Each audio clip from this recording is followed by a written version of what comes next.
مبارک څوک چې پاس شوي دي مبارک.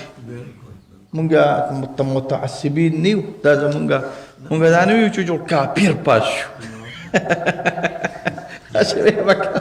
لا ګلاسه په قلار کې ده. مونږ دا نه ویو، نه مونږ دا نه ویو چې بس سم کافر په نه دا زمونږ رونه دي. لږ کاږه دي، ډېر کاږه دي، خیر د پیر صاحب وایي ډېر کاږه دي، لږ کاږه دي.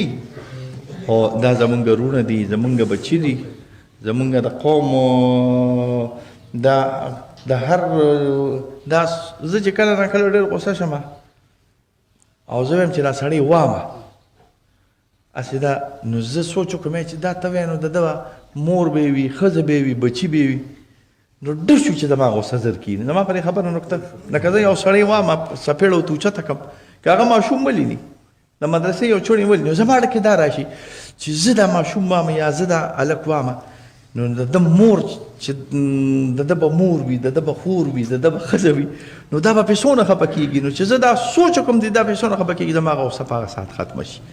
نو ګوره دا خو د دې قوم خلک دي، ماشومان به وي، بچي به وي، میاندې به وي، پلاران به وي، ښځې به وي، پوهېږې که نه؟ نو ته خپل کور والا سوچ وکړه چې ستا د وجې نه ستا کور والا ته څونه تکلیف رسي، دغه شان پرې د دوی د تکلیف د وجې نه هغوی ته هم تکلیف رسي که نه.